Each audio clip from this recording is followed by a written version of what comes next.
Oi, gente querida. Hoje eu estou muito animado porque eu estou começando a série A Revelação do Apocalipse e na mensagem de hoje, o arrebatamento. Vai ser maravilhoso. Mas depois que você acabar de ouvir essa mensagem, você ainda vai ter alguns minutos e embaixo aí do vídeo tem uma descrição, um link. E esse link vai fazer com que você tenha acesso direto ao nosso culto na Igreja Palavra Viva. Aproveite que não é sempre que você vai ver o pastor Lamartine tocando e cantando, tá bom? Depois da mensagem vai ter uns minutinhos e às 10 horas começa o culto da Palavra Viva ao vivo.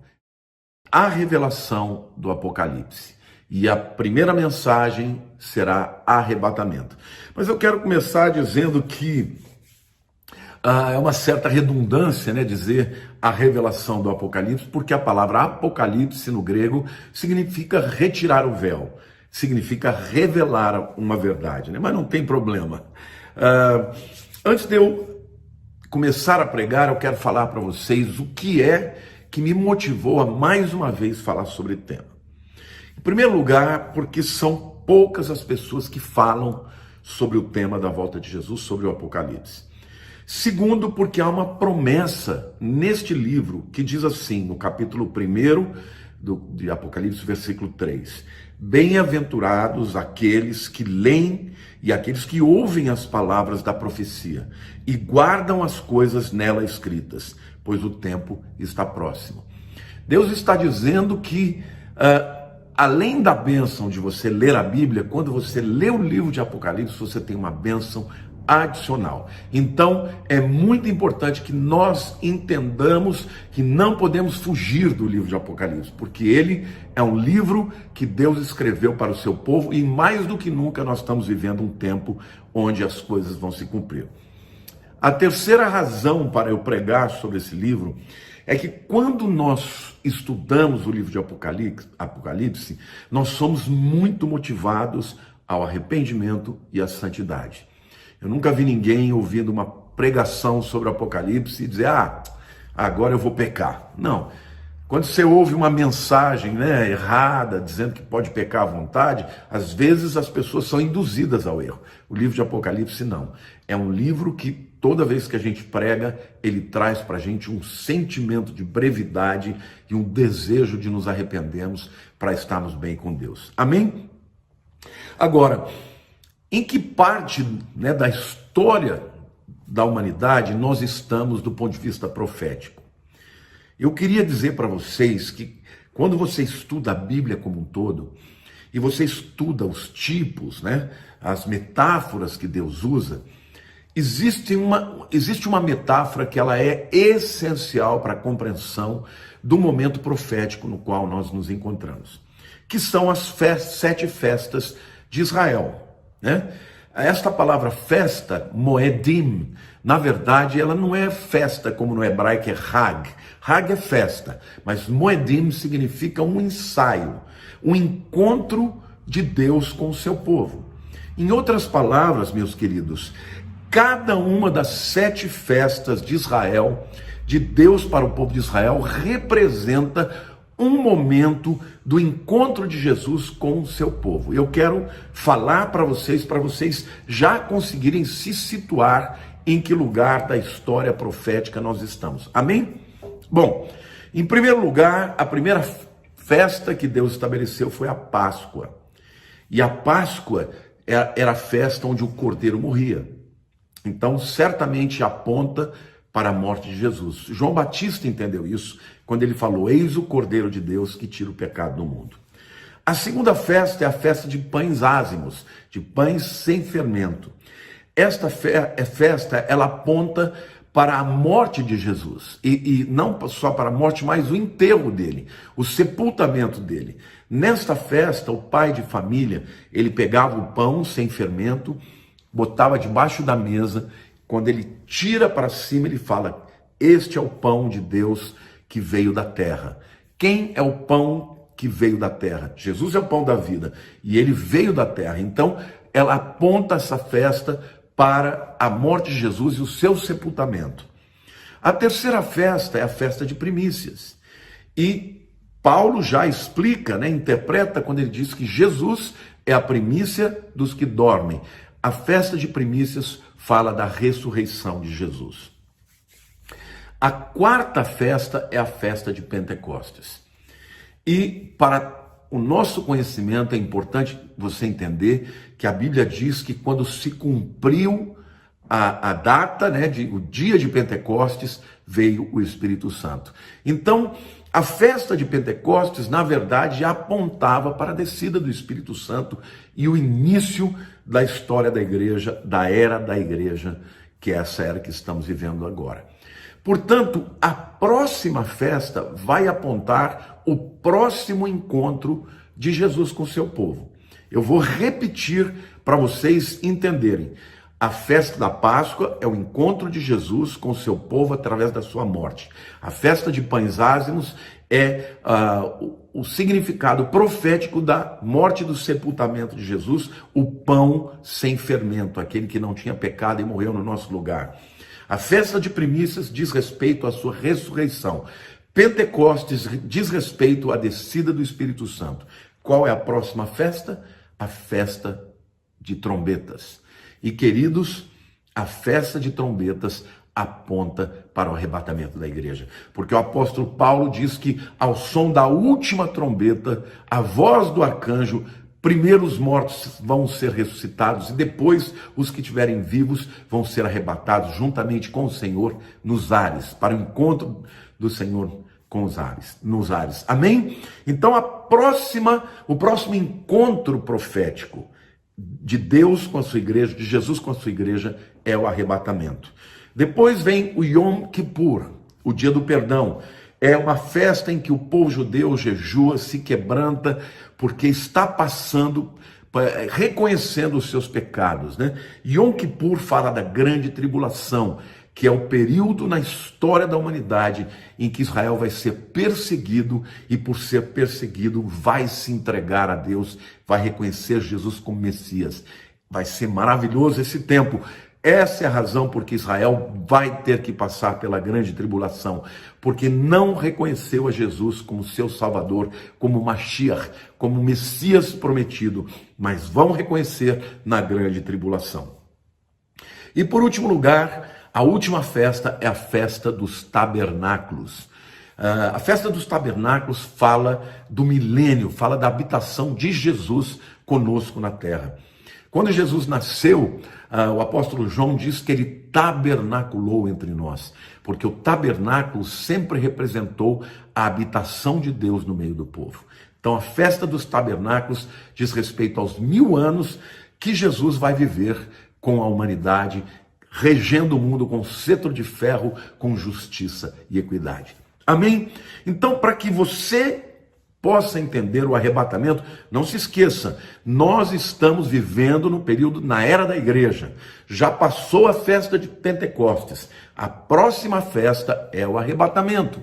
Não é a tribulação, não é o Yom Kippur. Primeiro vem trombetas. Trombetas fala do arrebatamento. Essa é a primeira razão porque eu creio que o arrebatamento da igreja vem antes da grande tribulação. Mas o capítulo que fala por excelência do arrebatamento da igreja está lá na primeira carta de Paulo aos Tessalonicenses, capítulo 4 e 5. E eu vou sugerir aqui que você depois possa ler esses dois capítulos de uma maneira muito calma, tranquila, para tentar entender tudo aquilo que eu vou falar para vocês agora. Amém? Por que Paulo explicou para os Tessalonicenses a respeito do arrebatamento? O que estava acontecendo, meus queridos, era o seguinte: o povo estava achando que Jesus estava demorando para voltar. Então eles começaram a ficar aflitos, começaram a ficar tristes, algumas pessoas que eles amavam estavam morrendo, e começou a haver algumas dúvidas no meio do povo.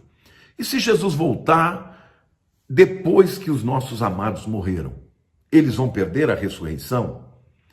E aí Paulo deixa claro e começa a explicar todo o evento do arrebatamento, graças a Deus por aquela dúvida, né? E ele começa a explicar de uma maneira maravilhosa, pormenorizada, e eu vou fazer isso para vocês, começando com 1 Tessalonicenses 4, 13 e 14, quando Paulo responde a algumas perguntas. Ele diz assim: não queremos, porém, irmãos, que sejais ignorantes com respeito aos que dormem. Aqui que dormem é um eufemismo, é uma maneira mais delicada de Paulo falar dos crentes que morreram. E ele não usa a palavra morte, porque a palavra morte, né, thanatos, no grego, é uma palavra que também representa a morte espiritual. Então, ele não gosta de usar essa palavra para os crentes. Então, quando ele vai falar para os crentes que morreram, ele usa a palavra os que dormem, né? Ele diz assim: não quero que vocês sejam ignorantes com respeito aos que dormem, para não vos entristecerdes como os demais, que não têm esperança. Ou seja, você não ficar triste como aqueles que não são de Jesus, que não têm esperança. Pois se cremos que Jesus morreu e ressuscitou, assim também Deus, mediante Jesus, trará em sua companhia os que dormem, tá? Então, Paulo está deixando claro que Jesus, quando vier, ele vai trazer na sua companhia os que morreram nele.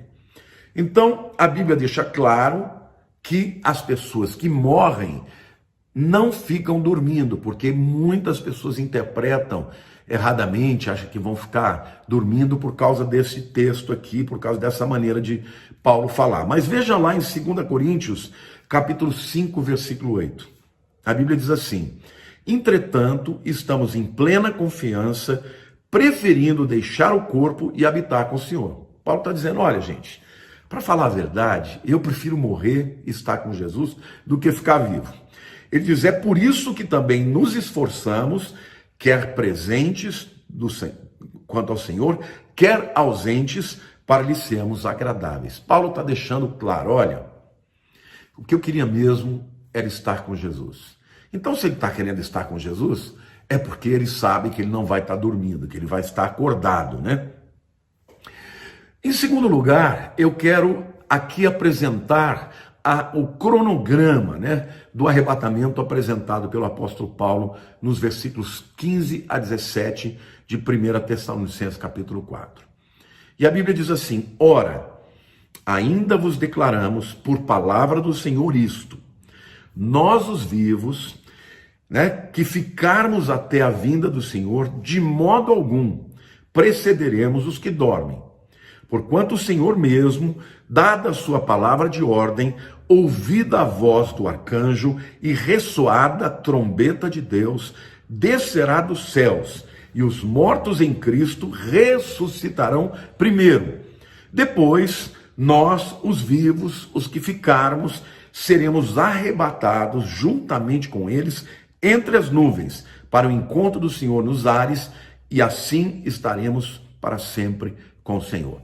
Bom, Paulo diz que, em primeiro lugar, Jesus Cristo descerá dos céus, tá? O texto diz: descerá dos céus e os mortos em Cristo ressuscitarão. Então, no arrebatamento, Jesus vai aparecer para os seus seguidores, sejam mortos, sejam os vivos que forem arrebatados, nos céus. Ele não vai descer na terra. Esse aparecimento não vai ser para o mundo inteiro, o mundo não vai ver. Somente aqueles que são dele, tá? E esse encontro não se dará na terra, se dará nos ares, como nós vimos. Então, primeiro Jesus desce nos ares, né, nas regiões celestes. Depois, os mortos em Cristo ressuscitarão primeiro. O versículo 16 fala isso, tá? A terceira coisa que acontece, depois os vivos serão arrebatados. Sabe, gente, essa palavra arrebatados no grego é harpazo. Harpazo significa levar pela força. Literalmente, os crentes que estiverem aqui andando na terra vão ser arrancados do mundo. Num abrir e fechar de olhos, num piscar de olhos. Pum! Vão desaparecer, arrancados daqui. Tudo vai ficar para trás. Se o indivíduo está com roupa, vai cair a roupa. Se está com aliança, vai cair a aliança. Não é isso? Se ele está com cinto, vai cair o cinto. Se ele está dirigindo, o carro vai estar sozinho. Porque ele vai ser arrancado e tudo que pertencer a essa terra vai ficar. Então é maravilhoso sabermos que quando chegar a hora, quando tocar a trombeta, nós vamos ser arrancados do meio desta terra para encontrarmos os nossos irmãos que já morreram em Cristo e encontrar com o Senhor nos ares. Agora, quanto tempo vai demorar isso? Eu acho que é quase que concomitante, né? Jesus aparece, os mortos ressuscitam, um cabelésimo depois, nós, os vivos, somos levados ao céu, transformados e arrebatados. Então, para você ter certeza de que Jesus está falando disso, lá em Atos capítulo 8, versículo 39, a mesma palavra arrebatados, harpazo no grego, aparece. Atos 8, 39. Diz assim: quando saíram da água, o Espírito do Senhor arrebatou a Filipe, não o vendo mais o eunuco, e este foi seguindo o seu caminho, cheio de júbilo. Aqui Filipe encontra com o eunuco que estava lendo as escrituras de Isaías e não estava entendendo. E aí então Filipe começa a falar com ele e ele pede que Filipe explique. E ele explique que aquele texto, Isaías 53, falava que Jesus era o Messias, o Salvador do mundo, e batiza ali o eunuco. Quando ele termina de batizar, quando ele sai da água, literalmente Filipe é arrebatado, gente. O corpo dele sai dali, ele aparece em outro lugar. Arrebatado, tirado à força, né? Essa palavra também foi usada por Paulo lá em 2 Coríntios capítulo 12, versos 2 a 4. Ele diz assim: conheço um homem em Cristo que há 14 anos foi arrebatado até o terceiro céu. Se no corpo ou fora do corpo, não sei, Deus o sabe. E sei que o tal homem, se no corpo ou fora do corpo, não sei, Deus o sabe, foi arrebatado ao paraíso e ouviu palavras inefáveis, as quais não é lícito ao homem referir. Paulo está falando de si mesmo, gente. Ele está falando da experiência que ele teve de ter sido arrebatado ao terceiro céu. E a experiência foi tão tremenda que ele nem sabe se ele foi arrebatado em espírito ou se foi no corpo. Ele não sabe. 2 vezes ele explica: esse homem foi arrebatado, mas não sei se com o corpo ou sem o corpo. Mas o fato é que ele foi arrancado dessa atmosfera terrestre e foi até o terceiro céu. Bom, então esta palavra arrebatamento deixa claro que isso não será uma subida gradativa, né? Tampouco será uma subida como, por exemplo, quando um avião sobe, né, para o ar. Não. Pum! Vai ser repentina. Nós vamos ser todos arrancados aqui da terra para encontrarmos com o Senhor. De repente você está andando, fazendo o teu trabalho, você pisca o olho e de repente você vai estar no meio de uma grande multidão e na presença gloriosa do nosso Senhor, do nosso Salvador, Jesus Cristo. Esse é o dia que eu mais espero na minha vida, meu querido. Eu espero, eu digo Maranata todos os dias. Eu levanto de manhã, eu digo: Senhor, será que é hoje? Será que é hoje que o Senhor vem buscar a tua igreja? Então, meu amado, espere por esse dia, espere, porque quando Ele nos levar para si, nós vamos ter a presença do Senhor, amém, irmãos? Então, esse encontro nos ares, ele não acontece na terra, diferentemente da segunda vinda. Por favor, meu querido, você que tem uma opinião diferente da minha, preste atenção, abra o teu coração. A segunda vinda que Jesus fala lá em Mateus 24 é um outro encontro que ele vai ter. Nesse segundo encontro, ele não está vindo para tirar as pessoas da tribulação. Ele está vindo para julgar o mundo. Esse encontro não vai ser nos ares, vai ser na terra. Ele vai pisar o Monte das Oliveiras, vai fender o Monte das Oliveiras. Meu querido, neste encontro, ele vai julgar a humanidade. O arrebatamento não, ele está trazendo os seus para si, para o momento de comunhão, para o casamento do Cordeiro. Amém? Então, o arrebatamento é diferente da segunda vinda. Mateus 24, Jesus está falando para os judeus, está falando para os seus discípulos, a pergunta que eles fizeram quando sucederiam aquelas coisas, que ele ia implantar o reino. Jesus, então, literalmente, ele pula a questão do arrebatamento, porque ele está falando sobre o cronograma para o povo de Israel. Então, nessa segunda vinda, todo olho verá, será como um relâmpago que sai do Oriente para o Ocidente e todo mundo vai ver, porque o relâmpago é um fenômeno visível. O arrebatamento, ele vem como ladrão da noite e ninguém vai ver. De repente, milhões e milhões de pessoas vão desaparecer. Você já imaginou, queridos, o caos que isso vai acontecer? Que vai trazer? caos econômico, as bolsas vão enlouquecer, o mundo vai ser transformado, porque centenas de milhões de pessoas vão desaparecer.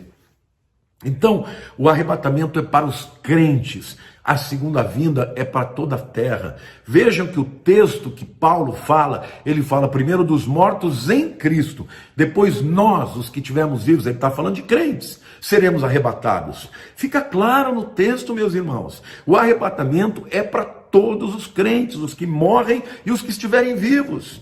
Agora, a segunda vinda não, é para o mundo inteiro, é o mundo inteiro que vai ver, é o mundo inteiro que vai passar pelo juízo. Vocês entendem a diferença do arrebatamento para a segunda vinda? O arrebatamento, portanto, é para livrar os crentes da grande tribulação. A segunda vinda é para trazer juízo sobre a terra. Então, na segunda vinda, Jesus pisa na terra, pisa o Monte das Oliveiras, como diz lá Zacarias capítulo 14, versículo 4, que diz assim: naquele dia estarão os seus pés sobre o Monte das Oliveiras, que está de fronte de Jerusalém para o Oriente. O Monte das Oliveiras será fendido pelo meio, para o Oriente e para o Ocidente, e haverá um vale muito grande, metade do monte se apartará para o norte e a outra metade para o sul. Então, a segunda vinda, Jesus aparece nos céus para todo mundo, ele desce, pisa no vale, no Monte das Oliveiras, está diante do Vale de Josafá, que significa o Senhor julgará, e ali ele vai julgar as nações. Então, a segunda vinda é na terra, ele vem, aparece no céu, mas vem para a terra para julgar. O arrebatamento é nos ares, e é só para os crentes. Primeiro os mortos em Cristo, depois os vivos que esperam pela sua vinda. Amém? Quarto lugar, eu quero dizer que os nossos corpos serão transformados. 1 Coríntios capítulo 15, versos 50 a 55, diz o seguinte: isto afirma, irmãos, que a carne e o sangue não podem herdar o reino de Deus, nem a corrupção herdar a incorrupção. O que Paulo está dizendo é que quando a gente for entrar no reino de Deus, a nossa carne humana, pecaminosa, não pode entrar lá. Então, Deus tinha que fazer alguma coisa. Esse corpo ia morrer. Vocês se lembram quando Moisés pediu para ver a Deus? E Deus falou: nenhum homem pode me ver sem morrer. Entendeu? Por quê? Porque esta carne, este corpo aqui, ele é corruptível. Então, para que nós possamos estar na presença de Deus, ele vai transformar o nosso corpo num corpo glorificado, como é o corpo de Jesus. Olha o que ele diz: eis que vos digo um mistério, nem todos dormiremos, mas transformados seremos todos. Num momento, num abrir e fechar de olhos, ao ressoar da última trombeta, a trombeta soará, os mortos ressuscitarão incorruptíveis e nós seremos transformados, porque é necessário que este corpo corruptível se revista da incorruptibilidade e que o corpo mortal se revista da imortalidade. E quando este corpo corruptível se revestir de incorruptibilidade e o que é mortal se revestir de imortalidade, então se cumprirá a palavra que está escrita: tragada foi a morte pela vitória. Onde está a morte, a tua vitória? Onde está a morte, o teu aguilhão? Que coisa maravilhosa, irmãos. Nós vamos encontrar com os nossos amados. Temos a certeza de que isto não é o fim, que nós teremos a vida eterna, porque esse corpo morre a cada dia, mas quando estivermos na presença de Deus, aquilo que é corruptível se tornará incorruptível. Nós estaremos na presença do Senhor para sempre. Portanto, o arrebatamento da igreja é Deus vindo buscar o seu povo, Jesus vindo buscar aqueles que nele creem, aqueles que sem ver creram, como Jesus disse para Tomé: Tomé, porque você me viu, você creu. Bem-aventurados os que não viram e creram. Então a minha palavra para você, meu querido, que está me vendo no mundo inteiro, abre teu coração, entrega a tua vida para Jesus, porque Ele está voltando. Nós não temos muito tempo, e quando Ele vier, Ele vem buscar a sua igreja. Paulo deixa claro, primeiro, os mortos em Cristo, está falando dos salvos, que morreram salvos. Depois nós, Paulo se inclui nesse grupo, nós que esperamos, seremos levados juntamente com ele nas nuvens. O arrebatamento é É o prêmio que o Senhor Jesus está dando para aqueles que nele creem e que esperam por ele todos os dias da sua vida. Todos os dias da minha vida eu espero. Eu digo, Senhor, esse é o dia que eu mais espero. E o maravilhoso, sabe, gente, que mesmo que não seja nessa geração, eu creio que é, porque todos os sinais estão mostrando, mas mesmo que não seja, eu tenho certeza que quando eu fechar os meus olhos, eu vou abrir os meus olhos, eu vou estar diante do meu Senhor, do meu Salvador, aquele que morreu pelos meus pecados. Amém? Vou ficar com ele até aguardar o tempo da última trombeta soar. Mas eu creio que nós já estamos vivendo no tempo que os anjos já estão perfilados e que a última trombeta vai ressoar e a voz do arcanjo, nós vamos ouvir essa trombeta. Já pensou em coisa tremenda? Sobe para cá, bum! Pessoas de todas as línguas, de todas as nações, de todas as idades, de todos os setores, de todos os estratos sociais, todos que creem em Jesus serão arrebatados juntamente com o Senhor. Nosso corpo vai ser transformado. Paulo disse, nem todos dormiremos, ou seja, nem todos vão morrer, mas todos seremos transformados e o nosso corpo será como o corpo do nosso Senhor e do nosso Salvador Jesus Cristo. Agora, quando acontecerá o arrebatamento? Basicamente, tem três visões a respeito do arrebatamento. São aqueles que são pré-milenistas. Tem três divisões entre os pré-milenistas. Significa que a grande tribulação vem antes do milênio. Tem a visão pré-tribulacionista, que é aquela que eu creio, ou seja, o arrebatamento vai acontecer antes dos 7 anos. A segunda visão é mid-tribulacionista. Estes defendem que o arrebatamento vai acontecer no meio da tribulação, exatamente nos 3 anos e meio. E a terceira visão é a visão pós-tribulacionista, ou seja, estes acreditam que a igreja passará por todos os 7 anos da tribulação. Mas, queridos, deixa eu apresentar para vocês o propósito da tribulação. A tribulação, segundo as Escrituras, tem 2 propósitos. O primeiro é em relação a Israel, que é a redenção de Israel. Vai ser através da grande tribulação e da perseguição que Israel vai sofrer, que eles vão se entregar a Jesus. Então, o segundo motivo da grande tribulação, como diz a própria palavra, é a condenação dos incrédulos. É importante você entender que nos 3 primeiros capítulos do livro de Apocalipse, a palavra igreja acontece muitas vezes. Tem as 7 igrejas, né? Fala a primeira carta, a igreja de Éfeso, e daí por diante. 7 igrejas, e o nome igreja, a palavra igreja aparece muitas vezes. Mas quando chega no capítulo 4, no versículo 1, o apóstolo João, ele diz o seguinte: depois destas coisas, e essa frase no grego, metatauta, eu vou explicar para vocês daqui a pouco. Depois dessas coisas olhei, e eis não somente uma porta aberta no céu. Vejam o que ele está vendo. Como também a primeira voz que eu vi como de trombeta, ao falar comigo, dizendo, sobe para aqui, e te mostrarei o que deve acontecer depois dessas coisas. Vejam, irmãos, isso aqui é João tendo a visão do arrebatamento. Aliás, ele experimentou, ele foi arrebatado também.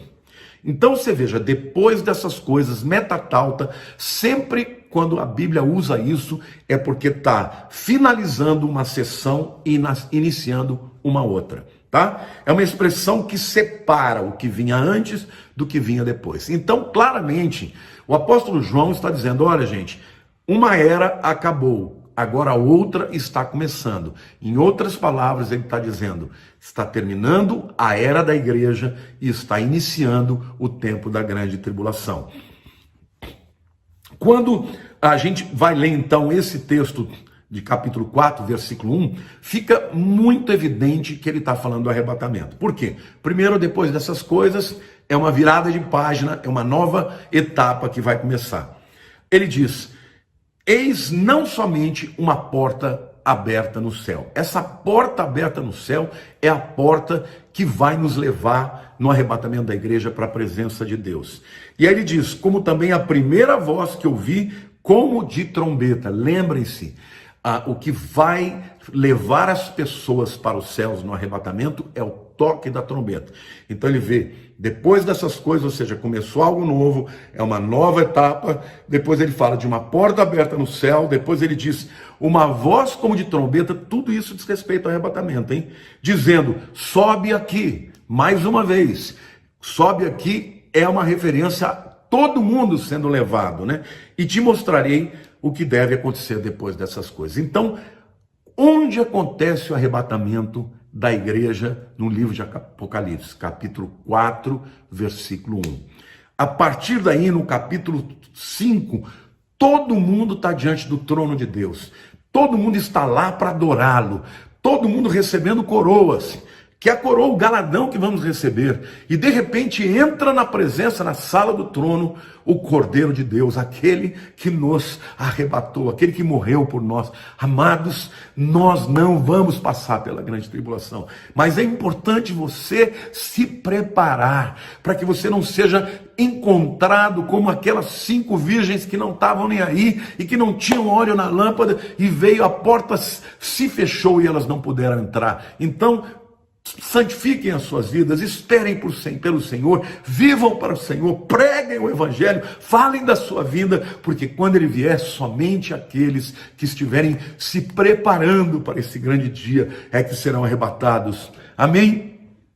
Então, a partir do capítulo 4 até o final, não aparece mais a palavra igreja no livro de Apocalipse. Por quê? Porque a era da igreja acabou. A igreja não estará mais na terra, a igreja estará nos céus, juntamente com o Senhor. Amém? E tem um capítulo, que é o capítulo 3, versículo 10, que Deus promete à igreja de Filadélfia. Um dia eu vou pregar para vocês as 7 cartas do Apocalipse.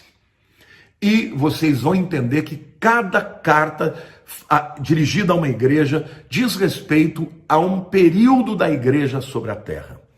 Eu creio que nós estamos vivendo no tempo da igreja de Filadélfia e da igreja de Laodiceia. As duas igrejas contemporâneas, uma igreja verdadeira, Filadélfia, e a outra igreja falsa, a igreja de Laodiceia. Então, vejam o que Jesus diz para a igreja de Filadélfia. Porque guardaste a palavra da minha perseverança, também eu te guardarei da hora da aprovação que há de vir sobre o mundo inteiro, para experimentar os que habitam sobre a terra. Gente, Jesus está dizendo que a grande tribulação, e não está falando de qualquer tribulação, porque tribulação sempre houve. No mundo inteiro, hoje, quando eu falo com vocês, tem muitos cristãos sendo atribulados. Na África, morrendo por causa do Boko Haram. Lá nos países de Oriente Médio, morrendo por causa do Islã, que mata pessoas como, por exemplo, o ISIS, né, o Estado Islâmico. Muitos cristãos sendo perseguidos e morrendo por Jesus. Mas isso não é a grande tribulação, porque a grande tribulação ela vai acontecer no mundo inteiro. Agora, qual é o objetivo da grande tribulação? Diz Apocalipse 3,10, eu te guardarei da hora, né, da grande tribulação que há de vir sobre todo mundo para experimentar, para provar os que habitam sobre a terra.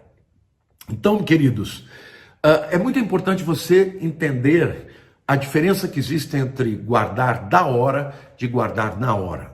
Guardar na hora é Deus estar conosco no meio da tribulação. Como, por exemplo, quando ele esteve lá na fornalha ardente na Babilônia. Vocês se lembram? Estavam lá os 3 jovens, Sadraque, Mesaque e Abdinego, e de repente Nabucodonosor vê um quarto homem semelhante ao Filho de Deus, né? Era o próprio Jesus ali. Isso é guardar na tribulação. Agora, guardar da tribulação é arrancar no meio dela. Aliás, a palavra grego aqui, da hora, é ektu, é literalmente tirar para fora. E é o que vai acontecer. Lembra de harpazo?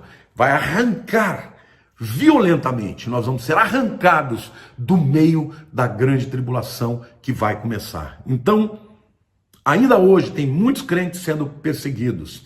Ainda hoje existem pessoas morrendo por causa do evangelho.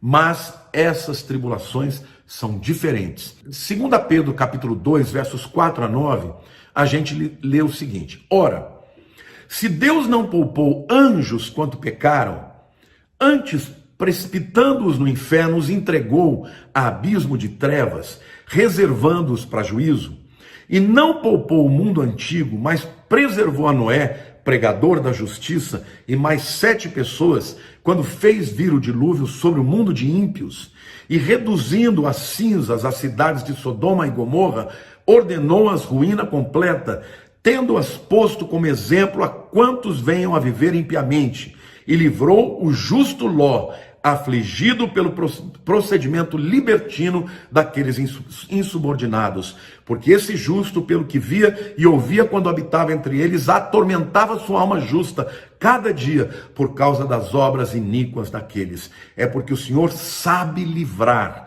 da provação os piedosos e reservar sobre castigo os injustos para o dia do juízo. Queridos, aqui o apóstolo Pedro está falando da grande tribulação. Ele está dizendo que Deus livra os seus e estabelece juízo sobre os ímpios. Ele cita, em primeiro lugar, os anjos que não foram poupados por causa da sua impiedade, foram lançados para o abismo como juízo. Depois ele cita o povo da época de Noé, que estava vivendo em pecado e que foram julgados no dilúvio, mas protegeu Noé, que era um pregador da justiça, ele e a sua família, mais 7 pessoas.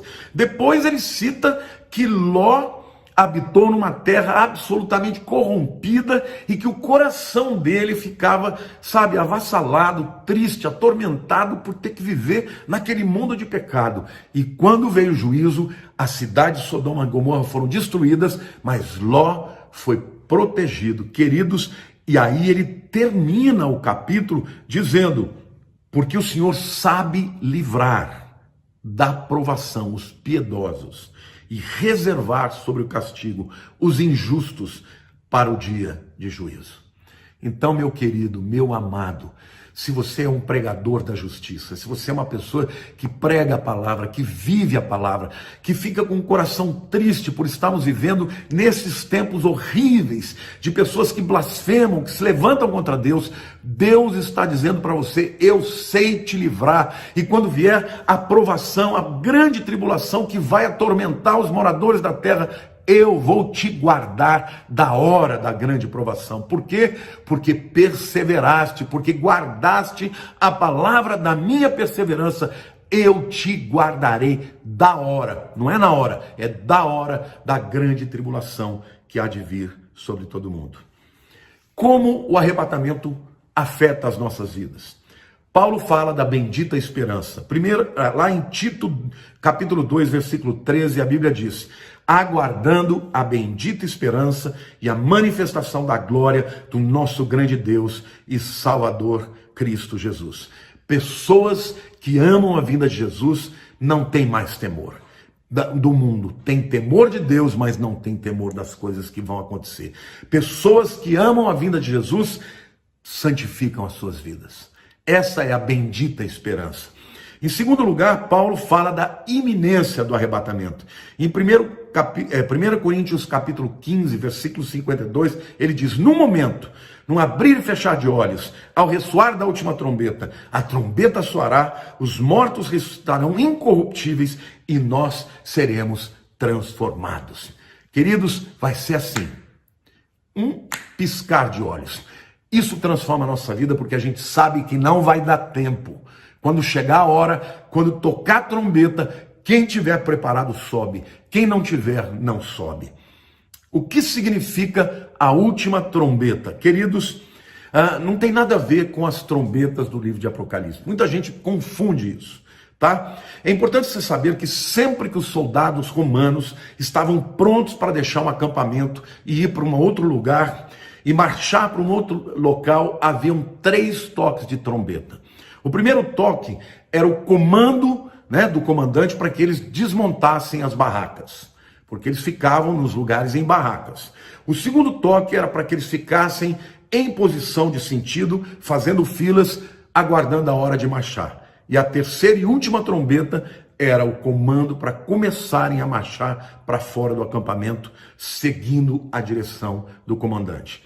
Querido, eu creio que a primeira trombeta já tocou. A primeira trombeta é a trombeta que diz para os crentes: comecem a desapegar das barracas dessa vida. Comecem a desmontar a morada de vocês aqui, porque em pouco tempo vocês não estarão mais aqui. Vocês estarão caminhando com o comandante, com o nosso general, que é Cristo. Aleluia! Glória a Deus! Ele é o nosso comandante. E nós estamos aguardando o seu comando para seguir adiante para a terra que ele tem para nós. Aleluia! Glória a Deus! Eu acredito que a segunda trombeta também já tocou. Essa trombeta é a trombeta que diz: olhem os sinais, é tempo de ficarem sóbrios. Olhem os sinais, é tempo de botar óleo na sua lâmpada. Olhem os sinais, é tempo de confessar os pecados e santificar a sua vida. E preparem os vossos ouvidos, porque quando soar a terceira trombeta, nós vamos ouvir e vamos ser levados para o céu, para a glória do seu nome e para a nossa grande alegria e satisfação. Eu estou esperando a última trombeta. E você? Você está esperando por ela? Porque Jesus vem buscar aqueles que amam a sua vida. Eu quero terminar essa palavra que eu estou pregando agora, dizendo que tudo que nós estamos vendo é o princípio de dores. Tudo que nós estamos passando agora é somente o princípio. Isso que você está vendo, isso que o mundo, esse abalo que o mundo está passando, é superficial. Vai piorar, meu querido, vai ficar muito pior quando chegar o tempo da grande tribulação. O mundo terá abalos em todas as áreas, na economia, faltará alimento, as pestes serão terríveis, porque as guerras, as mortes não terão nem como enterrar as pessoas, isso vai proliferar doenças. Quer dizer, vai ser um tempo difícil, irmãos, como nunca houve na história da humanidade.